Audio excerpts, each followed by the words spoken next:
হয় খিদে পিদে নেই, তার জন্য খাচ্ছে না। একটু এদের কোনো ক্ষতি করলে কিছু ওরা হাত ফাত লড়ে কিছু আমাকে প্রতিরোধ করতে পারবে কি পারবে না। তো একটা একটা করে ছোটবেলাকে পিটুনি দিতে শুরু করলাম। কারোর কোনো আহাজারি নেই, কেউ কোনো কান্না করছে না, কেউ কারোর পাশেও দাঁড়াচ্ছে না। এক করতে করতে সবগুলোকে ছাড়াবাড়া করে দিলাম, কোনো কারোর কাছ থেকে কোনো প্রতিরোধের পদক্ষেপ পেলাম না। যাচ্ছে তার মানে বুঝলেন মালরা বন্ধ কোনো কাজ নাই। কিন্তু বড়টাকে মারলাম না, 15টা ওর ঘাড়ে রেখে দিয়ে বেরো চলে এলাম। কম মেলা থেকে ফিরে যখন মণ্ডপে ঢুকেছে তাদের মাথায় সব ব্লাড উঠে গেছে। এই কাজ করলো কে? দেখ আমাদের দেশে একটা মানে কি ওই বিশাল চটপটে ছেলে এসেছে, ইব্রাহিমকে জিজ্ঞেস কর, বলে এই কাজ করলো কে? বলে তোমাদের মধ্যে যে বড় সেই করেছে। তোমাদের মধ্যে বড়, ওরা ভাবছে এই মাল নাকি। বলে এই কি করে করতে পারে? এ তো কোনো পারে না, তার অত পায় তারা কেনে। ও যেহেতু মারতে পারে না বলছো, মারলো তার সামনে ছোটগুলোকে আর ঠেকাতে পারলো না, অত পায় তারা কেনে। এরা ভাবলো বড়রা করেছে মানে এই বড়র পক্ষে মিথ্যা কথা না, মিথ্যা কথা বলেন নাই। অ্যাকচুয়ালি ওই যুগের সব থেকে বড় কে ছিলেন? প্রিয় নবী। সমস্ত জনগণের মধ্যে কে বড় বলুন তো? নবী ইব্রাহিম আলাইহিস সালাম। সেজন্য তিনি মিথ্যা কথা বলেননি। এরকম কিছু কথা পেঁচিয়ে বলেছে বাবা, বলতে লজ্জা লাগছে। আমার পর আরেকজন নবী ইব্রাহিম মুসা আলাইহিস সালাম কালিমুল্লাহ, আল্লাহর সঙ্গে কথা বলেছেন উনি। তোর পাহাড়ে একটু বলো না কে? তেনার কাছে যাওয়া হলো, তিনি বলছেন বলতে বলছে বটে কিন্তু আমার বলতে লজ্জা পায়। বলে কেন? ফেরাউনের মানে কি বংশের একটা লোক আমার সঙ্গে ফুটিনি করেছিল, মানে আমার একটা ভিতরে কোনো কথা বলে দেওয়ার জন্য প্রস্তুত। আমি কিন্তু মারা টার্গেট নিয়েছিলাম, মানে এমন একটা মুখকে আমি ঘুষি মেরেছি, ওটা কিন্তু মরে গেল। আমি তো বড় টেনশনে পড়ে গেলাম, কি হল মরে গেল। তা আমি কিন্তু মারার উদ্দেশ্যে মারিনি, ব্যতিক্রম। এই জন্য আল্লাহকে বলতে লজ্জা পায়। আমার পর আর একজন নবী এরকম প্রায় নবীর কাছে শেষ মুহূর্তে আপনার আমার রাসূলের নামটা উঠে আসবে, বলে তার কাছে যাও, তিনি রহমতুল্লাহ আলামিন, শফিউল মুজনাবিন, দয়ার সাগর, তিনার কাছে গেলে কোনো একটা সুরা হবে। সারা জগতের মানুষ বিশ্বনবীর কাছে দ্বারস্থ হবেন। আল্লাহর নবী বিশ্বনবীকে বলবেন আপনি তো রহমতুল্লাহ আলামিন, একটু আমাদের জন্য আল্লাহর কাছে বলুন। বিশ্বনবীর সঙ্গে সঙ্গে আল্লাহর দরবারে সিজদায় রত হবেন। কথা বলার সাথে সাথে আল্লাহর কাছে সিজদায় যাবেন। কিয়ামতের দিন আল্লাহর কাছে সিজদা করার প্রথম অনুমতি কে পাবেন? আপনার আমার রাসূল জনাব মুহাম্মদ সাল্লাল্লাহু আলাইহি ওয়াসাল্লাম। মানে অফিসে ঢুকে গেলেন, অফিসে এর আগে কেউ অফিসে ঢুকতেই আর সিজদা করা মানে কোথায় ঢুকে গেলেন? তিনি দরখাস্ত নিয়ে অফিসে ঢুকতে সুযোগ পেয়ে গেছেন। বাস আল্লাহর নবী বিশ্বনবী সিজদায় আল্লাহর তাসবিহ তাহলিল আল্লাহর জিকির আজকাল শুরু করে দিলেন, বড়ত্ব বর্ণনা শুরু করে দিলেন। হযরতে নবী করিম সাল্লাল্লাহু আলাইহি সাল্লামের জিকির আজকাল তাসবিহ তাহলিল আল্লাহ খুশি হয়ে যায়। আপনার আমার রাসূলকে আল্লাহ বলেন ইরফা রাসাক ইয়া মুহাম্মদ সালতুতা। আলহামদুলিল্লাহ, হে নবী আপনি মাথা তুলুন, আজকের দিনে আপনি যা চাইবেন তাই আপনাকে বলুন দিতে হবে। আলহামদুলিল্লাহ বলবেন না? এই পজিশনটাকে আজকের দিনে আপনি যা চাইবেন তাই দেওয়া হবে। এই পজিশনটাকে আরবিতে মাকামে মাহমুদ বলা হয়। কি বলা হয়? আমার আল্লাহ কোরআনে কারীমের মধ্যে বলেন আসা আইয়ামা তাকা রাব্বুকা মাকামান মাহমুদা।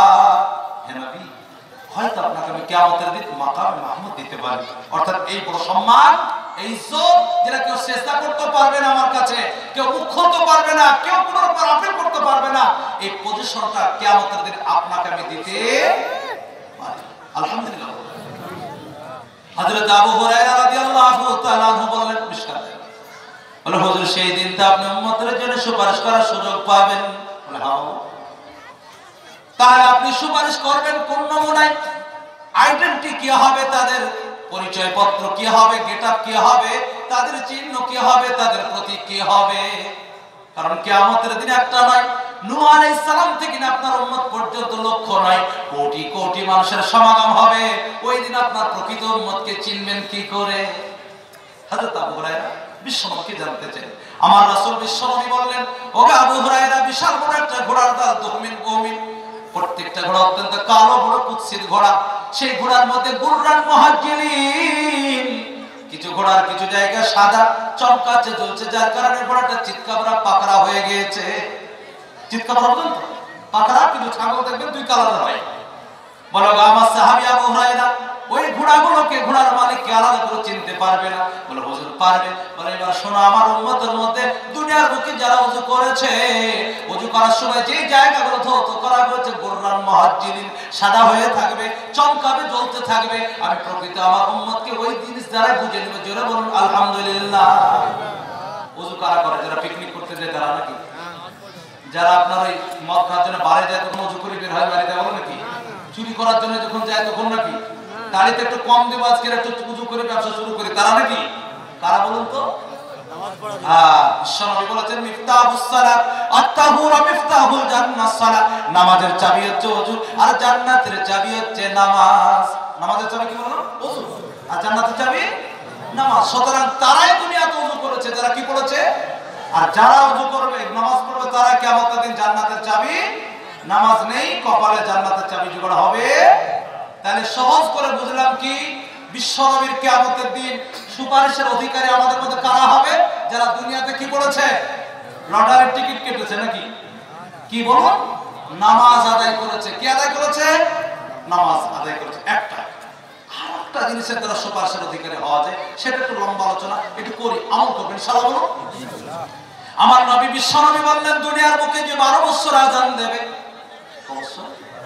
আল্লাহকে রাজি খুশি করার জন্য, ভাতার জন্য না, পেয়ে গেলেন ভাত আলাদা, কিন্তু উদ্দেশ্য কি থাকতে হবে বলুন? আল্লাহকে। আমার নবী বিশ্বনবী বললেন তার জন্য জান্নাতটা কনফার্ম হয়ে যাবে।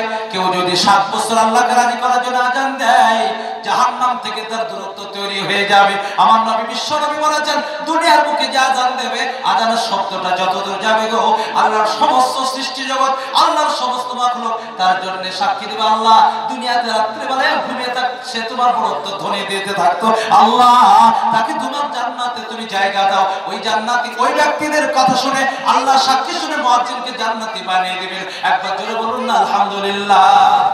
হাদিসে আমার নবী আরো বলেছেন কিয়ামতের দিন মুয়াজ্জিনের গলাটা অত্যন্ত লম্বা হয়ে থাকবে, উঁচু হয়ে থাকবে। ও মুসলমান, কেউ আপনারা ভুল ভাববেন না যে তাকে আনফিট লাগবে, দেখতে খারাপ লাগবে, গলাটা উঁচু হবে, দেখতে আনফিট হবে, এমন নয় মুসলমান। মুহাদ্দিসিনরা দুটো ব্যাখ্যা করেছেন। আপনারা জানেন বড়ুয়ার মাঠে যখন ফুটবল খেলা হয়, 8 দোকানে 16টা প্লেয়ার যখন ফুটবল খেলে, ওই 8টা প্লেয়ারের মধ্যে কোন একটা প্লেয়ার গোল দিয়ে দেয়, সঙ্গে সঙ্গে ওই ব্যক্তিকে বাকি 7টা প্লেয়ার কোলে করে নিচে বেড়ায়।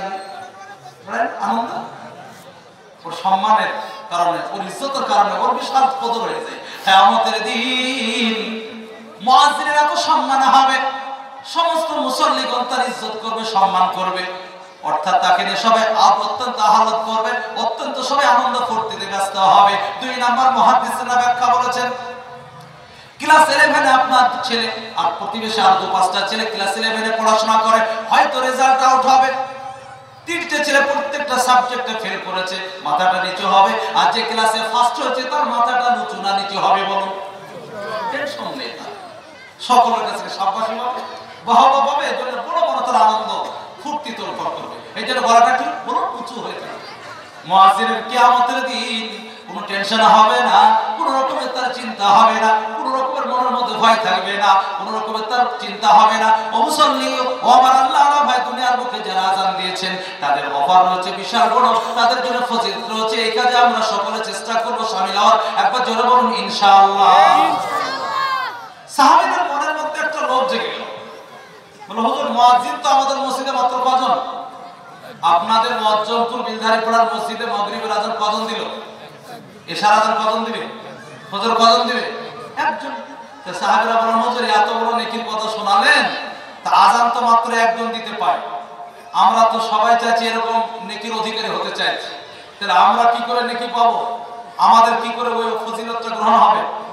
একজন নিয়ে তো মাস সুযোগটা পেয়ে গেল। আমাদেরও তো ইচ্ছা আছে, আমাদের দেশে যেরকম কেউ কফি লাগাচ্ছে খুব ভালো মোটা সাইজ, কফির রেটটাও চাঙ্গা, তো সামনের সিজনে এবার খুঁজে বেড়াবো ওই বীজ কোথা থেকে জোগাড় করা যায়।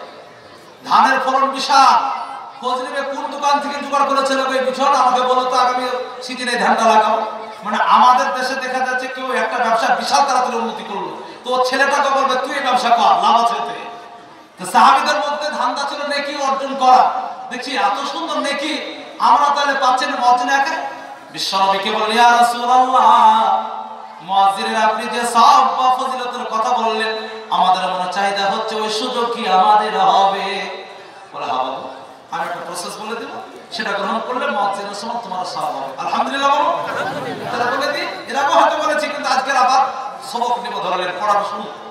মুয়াজ্জিনের মতো সওয়াব হবে আপনার। এক নাম্বার কাজ, মুয়াজ্জিন যখন আযান দেবে, আযানের আপনার উত্তর দিতে, উত্তরের দুটো কোয়ালিটি আছে, একটা কাউলি আর একটা ফেলি, একটা মৌখিক, একটা কর্মের দ্বারা উত্তর দেওয়া, দুটো কোয়ালিটি। আযান দেবে, সাথে সাথে মুয়াজ্জিনের উত্তর দেওয়া। উত্তরের কটা দিক বললাম? দুটো, এটা কর্মের দ্বারায় আর একটা মুখের দ্বারায়। আযান হয়ে গিয়েছে, চায়ের দোকানে সবে চা আপনার ফুটতে বলে হবে না, একটু দাঁড়া, আযান দিয়েছে, মাগরিবের নামাজ পড়ে আসবো, দিয়ে তোমাকে চা নেবে, তোমাকে চা ছেঁকে দেবো। আযান হয়ে গিয়েছে, মুদিখানাতে 3টে কাস্টমার দাঁড়িয়েছে, বলো বাবা এখন হবে না, আযান হয়ে গিয়েছে, একটু নামাজ পড়ে আসবো, তবে তোমাকে দেবো। সবজি সবে একটা দিয়েছে, আর এখনো 2টো সবজি বাকি আছে, বলে বাবা যদি নিতে হন দাঁড়াও, আর যদি না নিতে হয় তা রেখে চলে যাও, এখন সময় নেই, মসজিদে যে নামাজটা আদায় করবো। এটা হচ্ছে কর্মের উত্তর। আযান হওয়ার সাথে সাথে কোথায়? মসজিদ। কোথায় বলো? আর একটা মৌখিক, মুয়াজ্জিন যখন আযান দেবে, আযানের শব্দগুলো যেমন বলবে, আপনাকে তেমনই শব্দগুলো রিপিট করতে হবে। ইল্লা হাওকালাতাইন, মাত্র 2টো জায়গায় শব্দ বলতে হবে, বাকি মুয়াজ্জিন যা বলবে তাই আপনাকে বলতে হবে।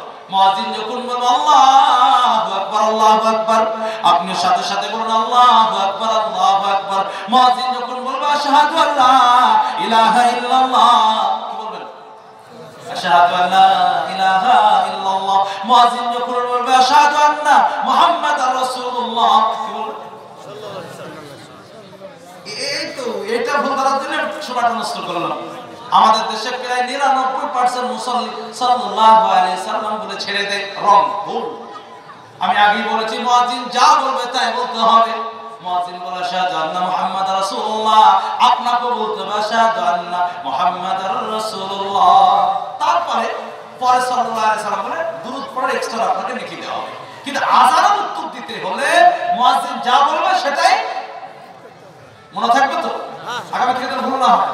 আবার যখন মুয়াজ্জিন বলবে হাইয়া আলাস সালাহ, এখানে শব্দ বদলাবে, লা হাওলা ওয়ালা কুওয়াতা ইল্লা বিল্লাহ।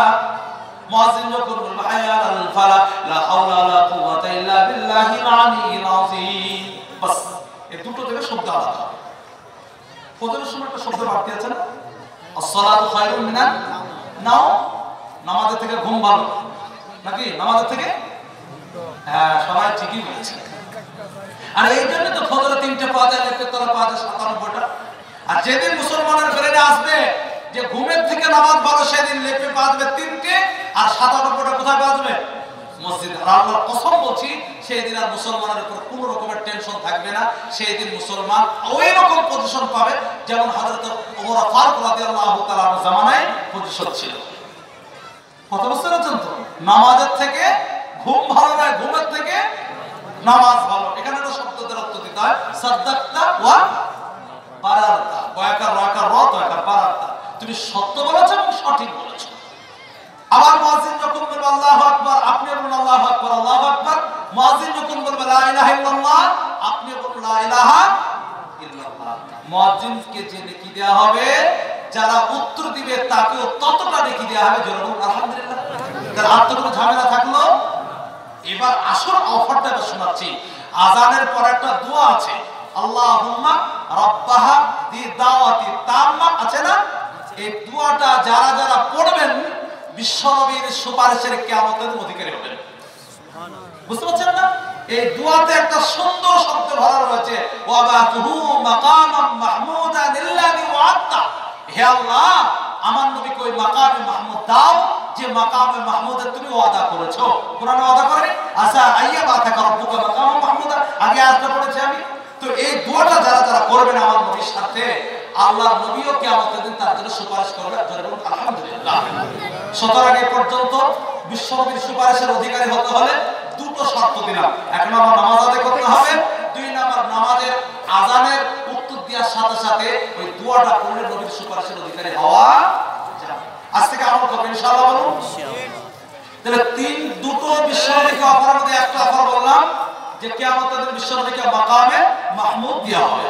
2 নম্বর, আসুন কিয়ামতের দিন আমার নবীকে এমন একটা পানি মুড়ল বানানো হবে, ম্যানেজার বানানো হবে, গার্জিয়ান বানানো হবে, যে পানিটা হচ্ছে আপনার আবরাদ মিনাল সালজ, বরফের থেকে ঠান্ডা, আবিয়াজ মিনাল লবণ, দুধের থেকে সাদা, যে পানিটা আপনার মধুর থেকে মিষ্টি।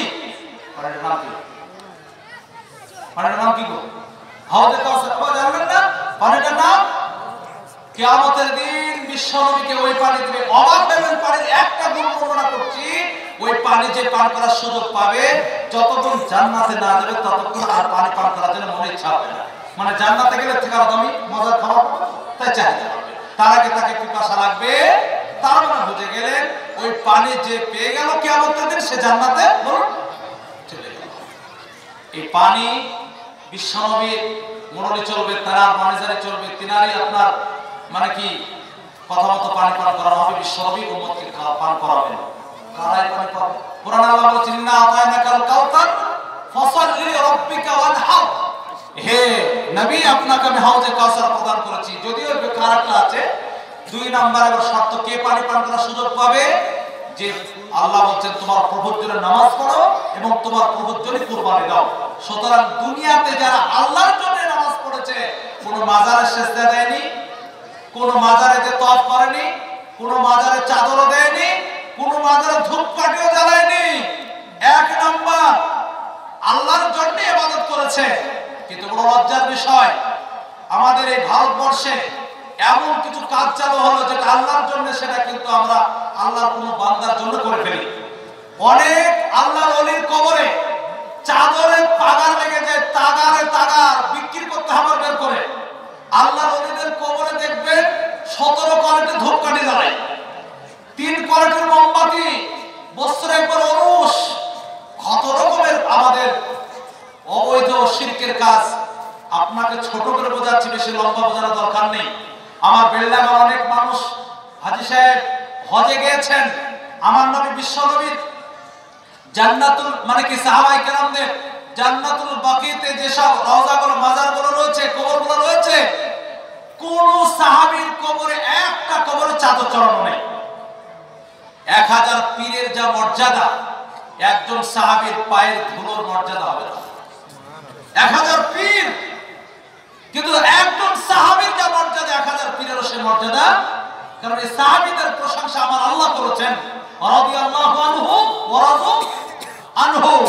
এটা আল্লাহ প্রশংসা করেন যে আমার নবীর সাহাবীরা আমার হুকুমকে সাদরে গ্রহণ করেছে, তাদেরও আমলে আমি খুশি হয়ে গেছি। আলহামদুলিল্লাহ বলুন। বিশ্বনবী বলেছেন আসহাবিকান নুজুম বিআইহিম ইহতাদাইতুম। সাহাবীরা হচ্ছে নক্ষত্রের ন্যায়, আমার সাহাবীদের যারা ফলো করে চলবে তারা সঠিক রাস্তা পেয়ে যাবে। সেই সাহাবীদের কবরে না বস্ত্রের কোনো ওরস আছে, সাহাবীদের কবরে না কোনো চাদর আছে, সাহাবীদের কবরে না বস্ত্রের কোনো ক্ষীর খিচুড়ির কোনো মহড়া আছে, না কোনো ধূপকাঠি জ্বালানো হয়, না কোনো সেখানে মোমবাতি জ্বালানো হয়, না কোনোদিন বস্ত্রের কোনো অনুষ্ঠান করা হয়। কিন্তু কোনো কষ্ট হয়, সেদিন আমি ঝুলকাতে বলছিলাম 3-4 আগে, এই সামনে চৈত্র মাস, ফাল্গুন মাস শুরু হলো আজকে 4 তারিখ। সামনে চৈত্র মাসের জন্য বড় লজ্জার বিষয়, এই মজ্জমপুর থেকেও পাথর চাপের গাড়ি ভাড়া হয়। এর থেকে লজ্জার কথা কি হতে পারে? আপনি নিজের পজিশনের কথা বুঝলেন না। সারা পশ্চিম বাংলার মানুষ বেলডাঙ্গার মানুষকে আলাদা নজরে দেখে। মুর্শিদাবাদের মানুষ তো বেলডাঙ্গাকে তো বিশাল ফলো করে। আমার পূর্ব সাইডের মানুষ তো বেলডাঙ্গার মানুষকে আলাদা ভাবে, রত্ন ভাবে।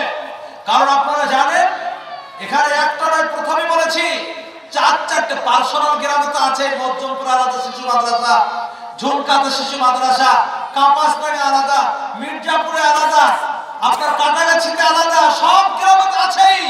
কিন্তু 4টে বড় বড় প্রতিষ্ঠান বেলডাঙ্গার মানুষ একদম প্রপার বাজারে করেছেন। আপনার আহলে হাদিস ভাইদের একটা শিশু কেন্দ্র, আর একটা সরকারি প্রতিষ্ঠান তো আছে বা দারুল হাদিস। তাছাড়া মা বোনদের জন্য একটা আলাদা প্রতিষ্ঠান করেছেন। বেলডাঙ্গা, সরিয়া, জলিয়া দুটো আলাদা বড় বড় প্রতিষ্ঠান করেছেন। এখান থেকে প্রত্যেক বছর মেয়েদের আলেমা বেরোচ্ছে। আপনার দুটো মাসে না হলে মোটামুটি 100 আলেম বেরোচ্ছে। আমার আহলে হাদিস ভাইদের শিশু শিক্ষা কেন্দ্র থেকে হাফিজে কোরআন বেরোচ্ছে, আর দারুল হাদিস থেকে তো শিক্ষা পাচ্ছে। এইরকম জায়গাতে যদি আপনার কিছু একটা শিরকের কাজ থাকে, তার মানে এটাই হারকেলের তলাটা অন্ধকার। বড় লজ্জা লাগে, বড় লজ্জা লাগে, কষ্ট হয়। আমি জোরহাট করছি, আমি অনুরোধ জানাচ্ছি, কোন আল্লাহর ওলির কবর আচানক গেলেন,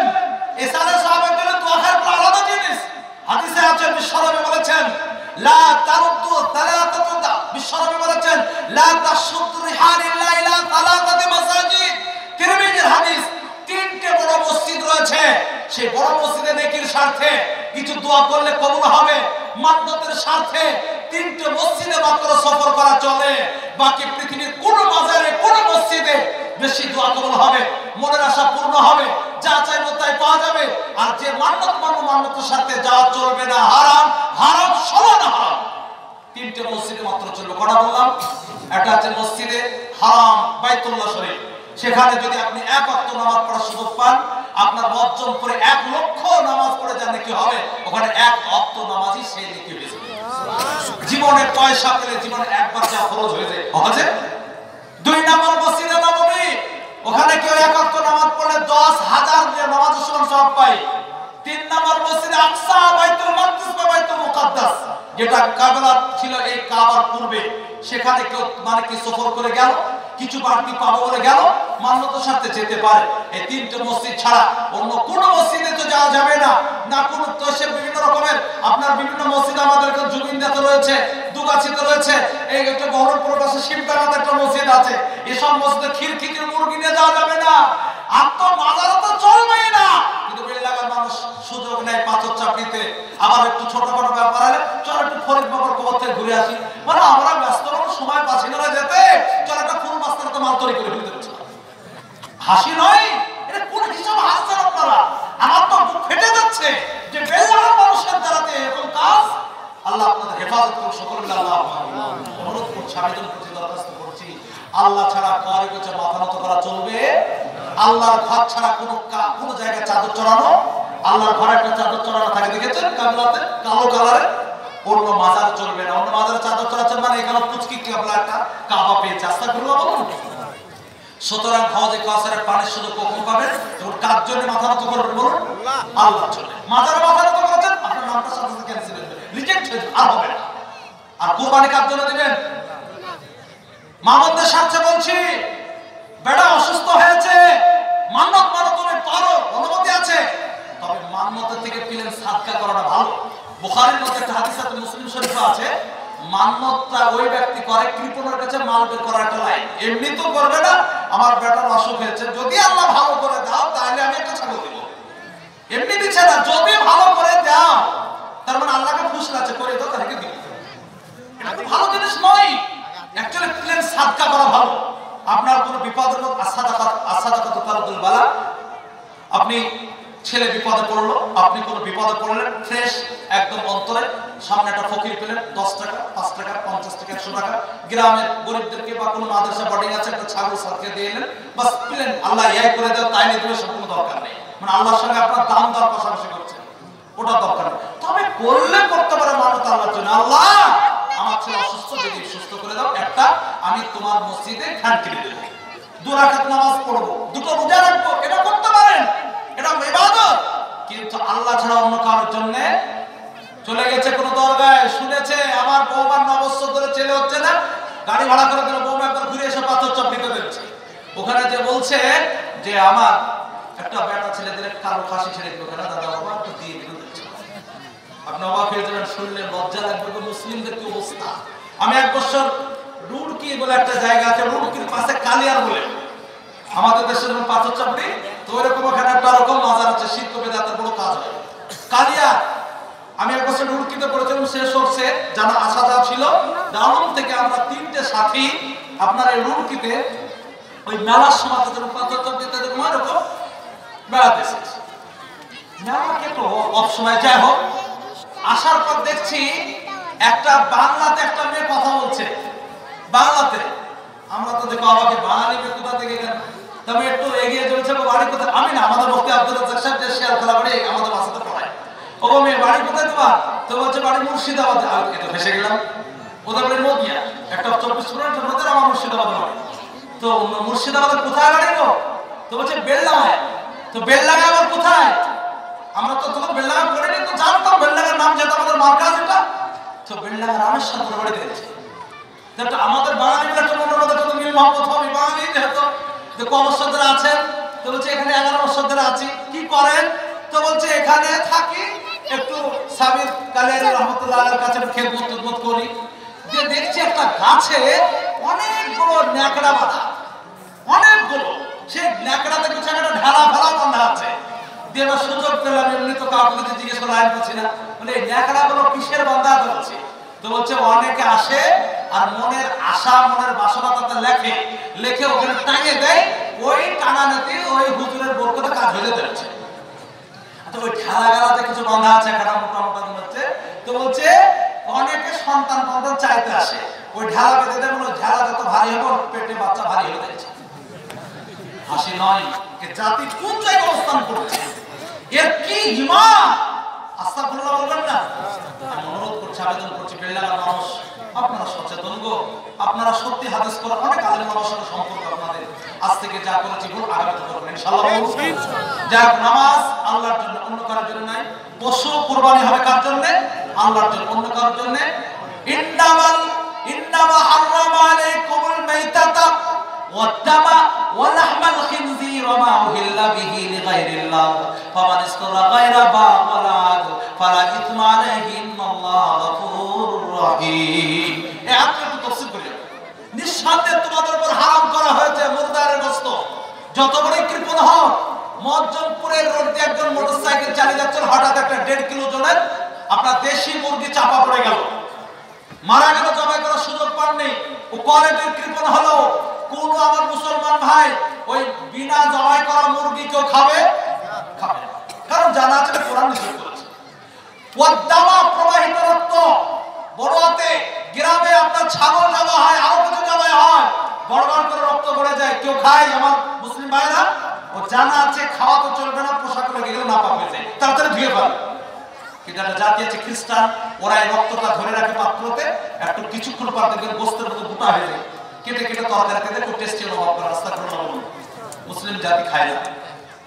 ওয়া লাহমাল খিনজির, শুকরের গোশত কোন মুসলিম খায়? খায় না। 3 নাম্বার হলো, 4 নাম্বার ওয়া মা উহিল্লা বিহি লিগাইরিল্লাহ, যে পশুকে আল্লাহর নাম ছাড়া অন্য কারোর নামে জবাই করা হয়েছে। আমরা জবাই করে বিসমিল্লাহ আল্লাহু আকবার, কেউ যদি বলে বিসমি খাজা বাবা, বিসমি দাতা বাবা, খাওয়া যাবে? খাওয়া চলবে না। শাইখুল হিন্দ বলে একটা তাফসীরে, শাইখুল হিন্দ সারা পৃথিবীর মানুষকে একসময় এটাকে আপনার বিতরণ করা হতো, মানে সৌদি সরকার দিত। আমাদের মাসে প্রচুর আছে, একসময় প্রায় প্রতিষ্ঠানকে 20 পিস করে দেওয়া হতো, এটা অনুদান হিসাবে। আপনার বাংলায় আছে, উর্দুতে আছে, আপনার আরবিতে আছে, ফার্সিতে আছে, বিভিন্ন ভাষা ট্রান্সলেশন করে সৌদি সরকার বিতরণ করতো। তাফসীরটা লিখেছেন হযরতে শাব্বির উসমানী রাহমাতুল্লাহ আলাইহি। পাকিস্তানের অ্যাকচুয়ালি তিনি দাওলাত ছিলেন, পরে তিনি দেশ ভাগের সময় পাকিস্তানে চলে গেছিলেন। তো তাফসীরে শাইখুল হিন্দের মধ্যে লিখেছেন, যদি কোনো পশুকে আল্লাহ ছাড়া অন্য কারোর নামে মান্নত মানা হয়, জবাই করার সময় আল্লাহর নাম দিয়ে জবাই করলেও সেই পশুর গোশতটা খাওয়া হারাম, চলবে না। সুতরাং আজ থেকে ওই মান্নতের, বিশেষ করে আল্লাহ ছাড়া অন্য কারোর নামে মান্নত, ওই মান্নতের পশুর গোশত খাওয়া চলবে না, আমরা কেউ খাবো না ইনশাআল্লাহ। বলুন। যাও, আমি আলোচনা করছিলাম যে কিয়ামতের দিন বিশ্বনবীর কাছ থেকে হাউজে কাউসারের পানির সুযোগ পাবে কারা গো? যারা নামাজ পড়েছে আল্লাহর জন্য এবং আল্লাহর জন্য কুরবানি দিয়েছে। আল্লাহ যেন আমার কথা তৌফিক দান করুন, সকলে বলি আল্লাহুম্মা আমিন। এবার এই দুটো ছোট করে সারলাম। 3 নাম্বার যে অফার বিশ্বনবীর খাতিরে উম্মতের, বলেনি বিশ্বনবীর খাতিরে বলুন উম্মতের, লম্বা একটা হাদিস মুসলিম শরীফের মধ্যে আছে, একটা একটা করে বলবো, আর সেই হাদিসটার উপর আমরা আমল করার চেষ্টা করব ইনশাআল্লাহ। বলুন। বিশ্বনবী বললেন সাবাতুন দিল্লুহুম ফি দিল্লিহি ইয়াওমা লা দিল্লা ইল্লা দিল্লু, কিয়ামতের দিন আল্লাহর শিবির ছাড়া কোনো শিবির থাকবে না, আল্লাহ রাব্বুল আলামিনের আরশের তলা ছাড়া কোনো ছায়ার ব্যবস্থা থাকবে না। ওই দিন 7 শ্রেণীর মানুষকে আল্লাহ আরশের তলায় জায়গা দিবেন। একবার জোরে বলুন আলহামদুলিল্লাহ। কয় শ্রেণী বললাম? 7 শ্রেণীর মানুষ। আরে আমার নাম তো তুমি ঠিক করবে, আর আরেকটা বক্তা আসবে, এর বক্তা আচ্ছা ঠিক আছে না দেখো হয়ে যাবে, আরেকটা বক্তা তখন ঠিক করবে, এটা সিস্টেম, অসুবিধা নেই। যাই হোক, আমি বলছিলাম যে কিয়ামতের দিন 7 শ্রেণীর মানুষকে আরশের তলায় জায়গা দিবে। আলহামদুলিল্লাহ বলুন। তারা কারা?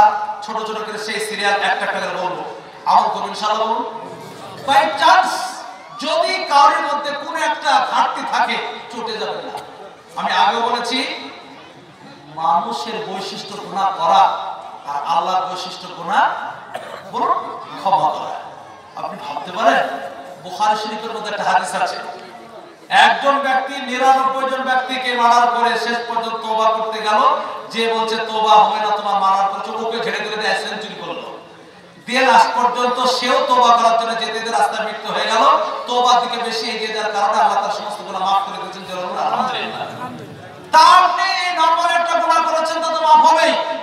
তো আজকে কিছু কথা আপনার যদি আমলের ব্যতিক্রম হয়, বাইরে হয়ে যায়, সে কথাটা এলে চটে যাবেন না, বরং আজ থেকে সেটাকে বর্জন করবেন ইনশাআল্লাহ। আমাদের তো দুনিয়া খুব সীমিত সময়ের জন্য, দুনিয়াতে বেশি লম্বা সময়ের জন্য আসেনি। হাদিসের মধ্যে আছে, বিশ্বনবী বলেছেন কুল ফিদ দুনিয়া কান্নাকা গরিবা ফিস সাবিল। বাইহাকির হাদিস মিশকাতের মধ্যে রয়েছে, দুনিয়াতে তুমি এমন ভাবে থাকো একজন পথিক এবং অতিথি। পথিক পৃথিবীতে বেশিক্ষণ দেখবেন রাস্তায় চলতে চলতে বেশিক্ষণ কোনো জায়গায় দাঁড়ায় না, আসল গন্তব্যস্থানে তাড়াতাড়ি যায়। তো আমরা পথিকের মতো এখানে বেশি থাকার আশ্চর্য, তাড়াতাড়ি চলে যাওয়াটাই অতিথি। আপনার মজ্জবপুরে আপনার জামাই বেড়াতে এলো, 3 দিন পর চলে যাবে, কেউ বলবে না অমুকের জামাই এতদিন 3 দিন থাকতে কেন চলে গেল, তো জামাই বাপের বাড়ি। কিন্তু জামাই 1 দিন 2 দিন 3 দিন করে 10-15 দিন 20 দিন 1.5 মাস হয়ে গেল, এবার মজ্জবপুরে আলোচনা হবে, আর অমুকের জামাই আজও বাড়ি যাচ্ছে না, মনে হচ্ছে কাউকে মারার করে এসে শ্বশুর বাড়ি কি আছে নাকি রে, সমালোচনা হবে কি হবে না? তো দুনিয়াতে আমরা কিসের মতো, অতিথির মতো আছি। আপনি সামান্য সময় বিভিন্ন গুনার মধ্যে লিপ্ত হলে হয় কি করে? সুতরাং কোনো কাজের মধ্যে ফেসে গেলে আমরা আজ থেকে বর্জন করার চেষ্টা করি ইনশাআল্লাহ। বলুন 7 শ্রেণীকে যে আল্লাহ আরশে তোলা জায়গা, 1 নম্বর খুবই গুরুত্বপূর্ণ, আল ইমামুল আদিল। আল ইমামুল আদিল, সুবিচার দেশের বাদশা, সুবিচার দেশের নেতা, যার মধ্যে ন্যায় পরায়ণতা রয়েছে, সততা রয়েছে, দিনদারি রয়েছে, তাকওয়া রয়েছে, পরহেজগারি রয়েছে, যার মধ্যে বৈষম্যতা নেই, স্বজন পোষণ নেই, কোলে পিঠে নেই, যার মধ্যে কোন রকমের আমানতের খেয়ালত নেই। এই হাদিসের টুকরোটাতে বেশ অনেক কিছু আলোচনা আসবে, একটা একটা করে শুনবো আর সেগুলো আমরা আমল করার চেষ্টা করব ইনশাআল্লাহ। বলুন 1 নম্বর, দেশের মোড়ল হয়েছে, মাদ্রাসার মোড়ল হয়েছে, মসজিদের মোড়ল হয়েছে আপনাদের আফা। মসজিদের কালেকশন হলো 50,000 টাকা নগদ ক্যাশ। ওই মসজিদের ক্যাশিয়ারকে রাখতে দিল যে চাচা এই টাকাগুলো রাখেন, আরো কিছু ওয়াদা আছে সেগুলো উঠবে, তখন কাজটা শুরু করবো, টাকাটা চেয়ে নেব। এত নেক আল্লাহওয়ালা ব্যক্তি, যেমন নোট দিলেন, যেমন কয়েনগুলো আলাদা করে গণে দিলেন, যেরকম বান্ডিল দিলেন, একটা ছোট ব্যাগের মধ্যে ভরে স্ত্রীকে বললে এটা আমাদের নিজস্ব সম্পদ নয়, এটা জনগণের, এটা মসজিদের, এটা আল্লাহর ঘরের মাল, এটাকে গোদরেজে রাখাতে গেলে কোনো রকমের কারচুপি যেন না হয়, ডবল লকআপে ভরে দিল। হঠাৎ 1.5 মাস পর গ্রামের যুবকেরা বলছে, বাবা ওই টাকাগুলো রাখতে দিয়েছিলাম, নিয়ে আসো, সিমেন্টের দাম কম হয়েছে, মসজিদের কাজ শুরু করবো। সাথে সাথে টাকাগুলো এনে যেমন নিয়ে রাখতে দিয়েছিলেন তেমন টাকা মুরব্বিদের হাতে, বাকি কমিটির লোকের হাতে তুলে দিল। আল্লাহর কসম বলছি, এই যে এত সুন্দর আমানতদারি আপনার মধ্যে রয়েছে, নামাজ পড়েন নাই, হিসাব নিকাশের পর জান্নাত জাহান্নাম হবে।